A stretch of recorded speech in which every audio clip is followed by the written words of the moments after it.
Hey guys, how's it going? Over the past couple weeks, I've been interviewing some seniors with some very important questions because I know for a fact that underclassmen just do not know the seniors well enough. So today, I brought you some fun facts. What is your favorite flavor of soup? Minestrone. That's a big word. Bat. Chicken noodle soup. Cool. What's your favorite part of a frog life cycle? Birth. Those eggs look pretty good. I like when frogs are born. I think that they're really cute. I like watching them be tadpoles. Think about this one, right? You get $1,000, Okay. but you have to try to stop LeBron James on a fast break dunk, and it's live streamed in front of the entire school. Okay. Do you do it? Yes. Why's that? I'll take a charge. What about this one? Okay, it's the same thing as last question, except you get $10,000 from trying to play post defense on Prime Shaq. I would do it because he I don't think he'll try on me. So, yeah, I think I'll do pretty good. But that's Prime Shaq. Yeah, but you never said that he was gonna try. Okay, I guess that works. Who's your favorite teacher above the age of 50? Probably gonna go with Mr. T. He's new here, but you can tell he's getting up there in age. That's for sure. And what's your favorite class to sleep in? I'm gonna go with your father, Mr. Vinos. It's just nice, soft-spoken voice, warm room, against the wall, perfect.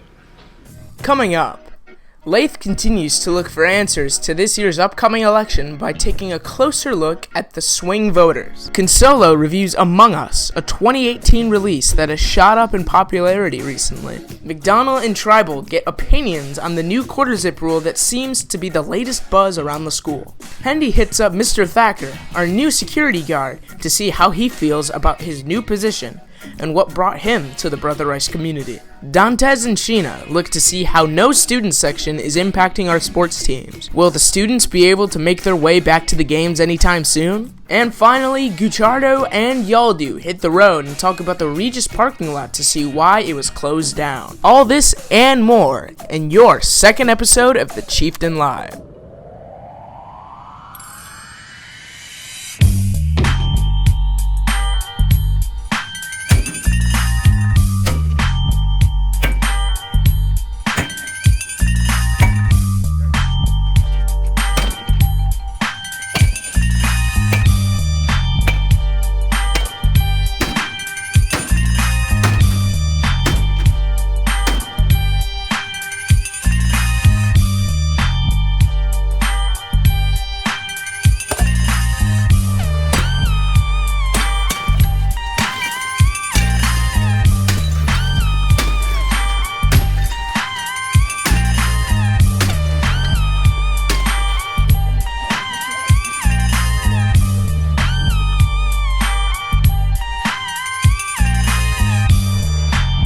Good afternoon once again, everybody. My name is Braden Willis, and welcome to episode 2 of the Chieftain Live.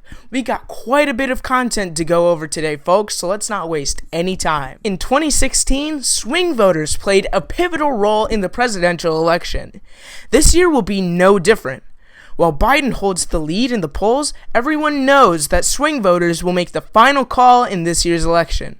Let's turn to Laith as he checks in with our political consultant, Mr. Sheravino, to see the impact of this year's swing voters. This election is getting closer by the day, and the polls are getting closer and closer between our two candidates. In the last issue, we talked about voting factors and what the outcome of the election could look like. Now we'll look into what could be the deciding factor for the election: swing voters. Swing voters, or voters who change every election year, aren't dead set on one party, defining the final outcome of America's usual 50-50 split. So the question is, who will swing voters vote for, and what will be the factors in this decision making? But when is an election not up to swing voters? In the last 20 years, so I guess our last, 2000, 2004, 8, 12, 16, our last several elections have been like tight, super tight. So the next question is, how can a candidate swing the voters? If you have a congressional candidate or a senatorial candidate that's polling really high in the state. And say, for example, you have a Democratic candidate who's polling really high for the Senate or for the United States House of Representatives, and people really, really like this particular candidate, there's a very good chance that they'll also vote for the same party's candidate for president, okay? And the media will do what the media does, dig up information, bloviate, make issues out of things that aren't issues, promote one issue over another issue, just to kind of swing the way that people converse about certain political issues. The biggest thing that you could do to try to sway swing voters is obviously peppering each one of those states with, your presidential aircraft or your candidate's mode of travel by visiting. For example, like your battleground states, Wisconsin, Michigan, Pennsylvania, North Carolina, Florida, Arizona, like those states that are kind of quote unquote up for grabs, if you will. You'll see the candidates go there quite often. I think it always comes down to the type of candidate and how the candidate presents him or herself, which can be seen in their latest debate. Mom or dad, and you couldn't even speak to them. You had a nurse holding a phone up so you could, in fact, say goodbye. You would have lost far How more many people. This is the same man It's who all told set you up. by Easter this would be gone away. By The the way, worst you were a president vice- America has ever had. Hey, Come Joe, let on. me- I'm not here to call out his lies. Everybody knows he's a liar. But you I just agree. want to Hey, make sure. Joe, you're the liar. I want to make. And that's where we're at in the current election status. Two candidates who did a poor job of presenting themselves, and an America divided in half. So the final decision really may be all up to swing voters. So stay tuned for the Chieftain Live podcast, where we'll go into even more depth on this pressing issue. Video games have gotten a massive surge in popularity lately, with some people still locked in at home for school and work. Let's tune in to Consolo as he tells us about the new hottest games of this month. Ever since the pandemic hit, the rise of video games took a huge boost. Games such as Fortnite, NBA 2K, Fall Guys, and Rainbow Six Siege were popular among people around the gaming community. In August, Marcus Bromander released a Henry Stickmin collection, a choose-your-own-path game that was popular among many big-name YouTubers and Twitch streamers. However, this wildly popular game would boast another game made by Bromander, Among Us, as the hottest and most popular game out right now. Among Us was released in 2018, made by Bromander himself and gaming studio Innersloth. The game did not receive much attention until recently, as Bromander released a final game in the Henry Stickmin series, the Henry Stickmin Collection. In Among Us, you're either an innocent crewmate or a murderous imposter on a spaceship with up to 10 people. If you are a crewmate, your job is to do your tasks, report any suspicions around the map, and most importantly, stay alive.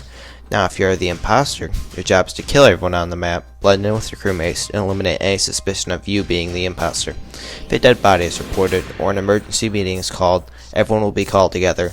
They can decide on someone to vote off the map through the chat. This is one of the most crucial parts in the game, because it not only lets people know who is an imposter and not an imposter, but it also lets everyone share their point of view. If you are a crewmate, you can win by either 1. Kicking the imposter off the ship, or 2. Completing all your tasks. But if you are the imposter, you can win by 1. Killing everyone, or 2. Sabotaging either the oxygen or the nuclear reactor in a ship until time runs out. If you want to play this game today, it is $5 on PC, but it is free on mobile phones and will soon likely make an appearance on console. If you want a game to play that is fun and for everyone, download Among Us today. The new quarter zip rule imposed at Brother Rice this year has sparked outrage amongst most of, if not all, students. Brother Rice and Tribul are especially worked up over this new policy. Let's see if they can get some answers to make sense of this new rule. Over the past 3 years during my time at Brother Rice, quarter zips have been a very popular article of clothing. Students were able to wear quarter zips that are a solid color and appropriate for school. However, a new rule this year states that students may now only wear Brother Rice attire quarter zips. Some people disagree with this dress code rule because of previous expenses on other non-Brother Rice quarter zips. However, it is not required by dress code to wear a quarter zip at all, and they are still very professional attire to wear outside of school. Parents buy their kids like $100 Lululemon or anything like that quarter zips, but then they can't even wear them to school because they don't have a Brother Rice logo on them. Our parents have already spent a lot of money on other quarter zips, and now all that money is wasted. According to the dress code, there's 2 things that you absolutely need to have, and that's a polo and a dress shirt. The quarter zips are an extension of the dress code, so you don't have to wear a quarter zip. Although most students at Brother Rice have Brother Rice quarter zips, students still believe that a solid color with a small logo should be acceptable. So I think we should be able to wear a quarter zip as long as it's appropriate or a Brother Rice color. Maybe like a little college logo, like a little brand right here. I mean, as long as they're not too extravagant in the color or style, like just be kind of like a solid color with no like symbols or anything like that. Sports teams, just solid colored. Although some students may believe that it is just a money grab, that is actually far from the truth. There's a couple of reasons that we have chosen to go to only Rice gear for quarter zips. And the first one is that we're trying to build school spirit. And we want to have everybody around the school promoting the school, celebrating what we have to offer, and what we have accomplished. There seems to be a discrepancy in what is a solid color. We got it on right here, but our sports teams pass these out often too, so there's multiple options to be able to give them. All in all, the rule is not going to change. It's not the end of the world to only be able to wear Brother Rice quarter zips, so keep showing your school spirit. Mr. Thacker, our new security guard, has done a great job so far at Brother Rice, and it's a no-brainer that he's popular among students for a variety of reasons. Hendi seems to have taken quite a liking to Mr. Thacker and learns more about the big man roaming the halls. Coming to the school year, we didn't know what would happen. Some thought they had it all figured out, but no matter who you asked, no one expected a giant of a man to be hired to the staff. Basically, I was at Wayne State University to start my college career. I was there for 6 years, played football, and got my degree in criminology or criminal justice as an undergrad, and I also was able to pursue a master's there. After my collegiate career at Wayne State University, I had the opportunity to play in the NFL for 3.5 years. So that's what I was doing before here. Being able to meet your idols, guys that you looked up to, that you watch, like Tom Brady, Drew Brees, getting insight from them, and just being around, the most successful, intelligent, and, highly motivated individuals. It's just impressive, when you're surrounded by that caliber of people every single day. I like to think that I'd just be a good representation of someone who took academics and athletics very seriously.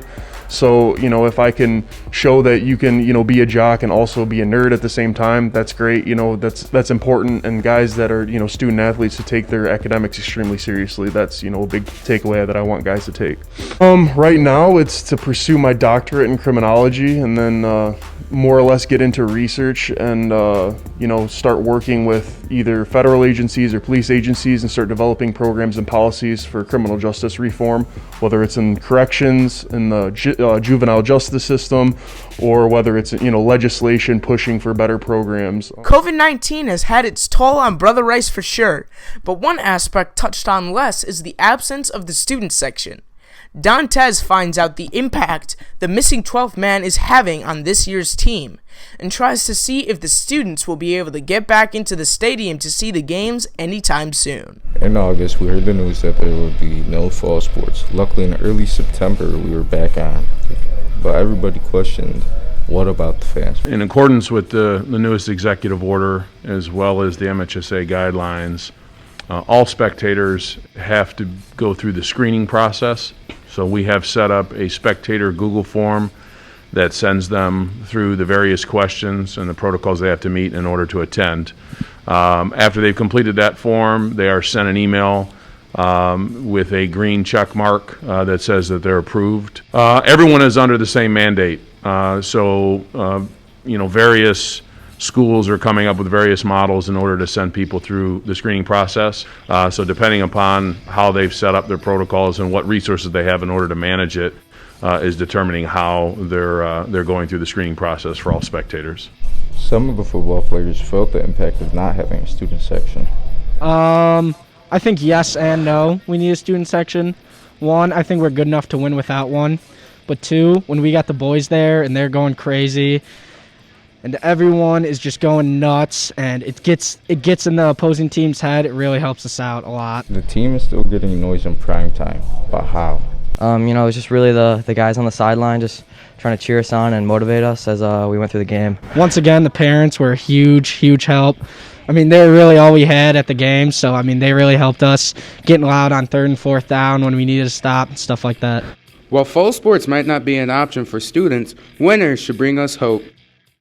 There are plenty of very important mysteries that need to be solved regarding our school.